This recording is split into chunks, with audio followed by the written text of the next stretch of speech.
Une nouvelle vidéo parce que récemment il y a eu beaucoup d'articles sur la culture et on lit des commentaires un petit peu horribles en dessous. Il y a beaucoup de gens qui ne comprennent pas le système des intermittents du spectacle. Ça suscite quand même pas mal de haine. Les gens veulent que ces allocations cessent, qu'on ne nous aide plus, qu'on ne soit plus des privilégiés. Donc on a décidé de faire cette vidéo avec plusieurs artistes et techniciens du spectacle et de l'audiovisuel. On voudrait vous en dire un petit peu plus sur la réalité de ce système qu'on appelle les intermittents du spectacle.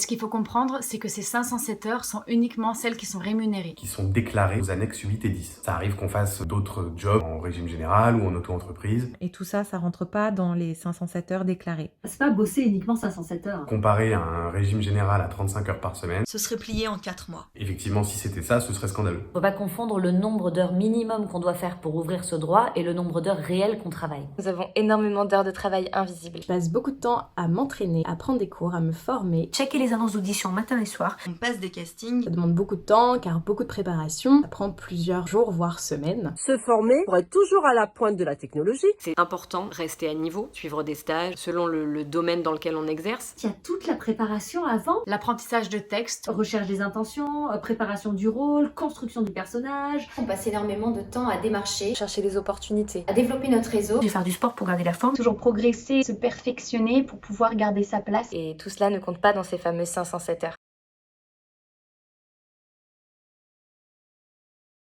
Arrêtez de nous appeler les intermittents du spectacle, on est artistes, on est techniciens, on bénéficie d'une aide chômage qui s'appelle le régime spécifique aux intermittents du spectacle. Ce sont nos différents employeurs qui nous payent. Pôle emploi ne nous paye pas, il nous verse une indemnisation chômage. Et encore, pour autant qu'on ait fait suffisamment d'heures pour avoir accès à ce droit. Ce qu'il faut garder en tête, c'est les conditions pour ouvrir les droits à l'intermittence qu'on ne réunit pas forcément chaque année. Et là, on ouvre zéro droit, rien du tout. L'allocation qu'on touche s'appelle l'aide au retour à l'emploi, c'est-à-dire qu'on touche une indemnité le temps de chercher du travail. Et cette recherche de boulot, c'est une réalité de notre quotidien. Nous sommes perpétuellement en train de chercher du travail. Vous avez déjà cherché un job au régime général? Vous devez sûrement vous souvenir du temps que vous aviez passé à écrire vos CV, à faire vos recherches, à passer des coups de fil. Nous le faisons tous les mois, toutes les semaines, voire tous les jours. On doit trouver jusqu'à au moins une quarantaine de contrats, des CDD chaque année, et ça ne s'arrête jamais. Parfois on a de la chance, on trouve 10, 15, 20 dates avec le même employeur, mais c'est pas tous les ans et surtout c'est pas pour tout le monde. Évidemment, quand on travaille, on touche pas cette allocation. Une allocation par intermittence, Il y a beaucoup d'intermittents qui ouvrent ces droits, mais ils travaillent tellement qu'ils ne reçoivent jamais un centime de la part du Pôle emploi, ce qui est tout à fait normal. On parle souvent du fait que c'est un régime menacé, que certains souhaitent voir disparaître sous prétexte qu'on est trop privilégié.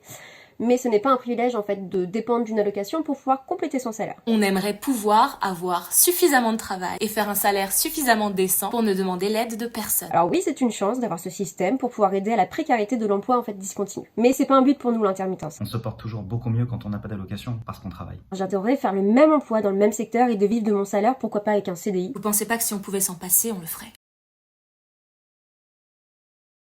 Souvent, j'entends dire t'es intermittente, donc t'es en vacances. Oh que non. Ce métier vient aussi avec son lot de sacrifices. On a fait un choix de vie qui est assez contraignant. C'est H24, 7 jours sur 7. On divertit les spectateurs pendant leur temps libre. On travaille souvent les soirs, les week-ends, les jours fériés. Ou encore pendant les vacances. On vit totalement à contre-courant de nos familles et de nos amis. Alors quand on bosse le soir, les soirées entre potes, c'est pas évident, parce que quand on arrive, c'est déjà fini. On rate les mariages de nos amis parce qu'on travaille les week-ends. Les vacances, c'est très difficile de les planifier. Parce qu'on donne souvent priorité au travail qui peut tomber. On est plutôt esclave de ces contraintes qu'en vacances. Si le matin on se lève à 10h, c'est pas pour glander, c'est que souvent on a terminé de travailler à 1h du matin par exemple. L'intermittent est toujours confronté à l'insécurité. C'est pas agréable d'avoir un emploi comme ça en discontinu. On doit accepter une vie pleine de stress, pleine de remise en question, des efforts permanents. Bien sûr, c'est la vie qu'on a décidé de mener. On a choisi d'accepter ça, mais d'entendre qu'on est en vacances, ça pique.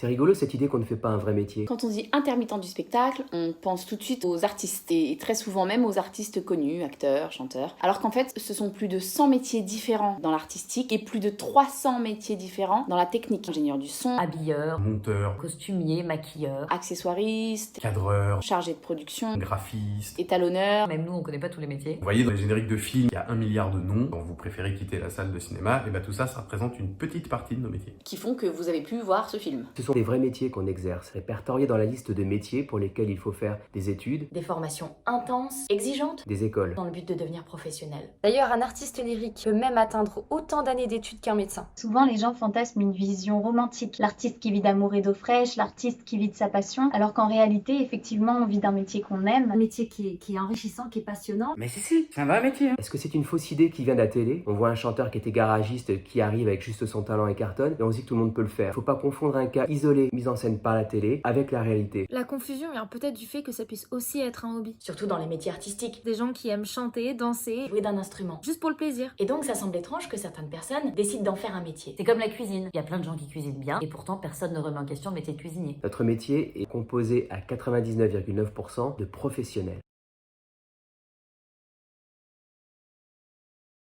Pour ceux qui disent t'es payé avec mes impôts, si vous faites référence aux intermittents du spectacle, sachez que c'est faux. Je te rassure, tes impôts servent à payer les infirmières, les éboueurs, les policiers, mais pas mon chômage. Pour info, les intermittents représentent seulement 4% des chômeurs. Mon chômage, je le paye moi-même dans les charges qui sont comprises dans mes salaires. Y compris les personnes qui ne vont pas ensuite elles-mêmes bénéficier de ces allocations parce que ce n'est pas leur activité principale ou parce qu'elles n'ont pas fait le nombre d'heures suffisant. Comme toi, en fait, ce que t'as travaillé avant sert à payer ton chômage. Paye même plus de charges que toi. Et quand bien même le régime d'assurance chômage n'est plus déficitaire depuis quelques temps. Donc on arrête de prendre les arguments des années précédentes, on se renseigne sur les chiffres actuels et on arrête avec cette fausse idée. Aujourd'hui, l'équilibre fonctionne entre la masse salariale, c'est-à-dire tous les employeurs qui cotisent au Pôle emploi quand ils font une fiche de paye, et les personnes qui bénéficient du chômage. Ce ne sont pas les impôts des particuliers qui payent les chômeurs, ni les chômeurs intermittents du spectacle.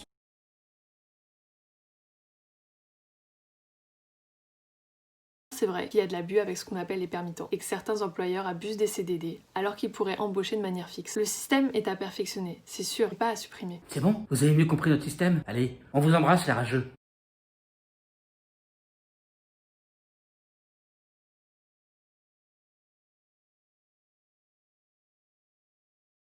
Chérie, le petit déj est prêt parce qu'il est 14h là?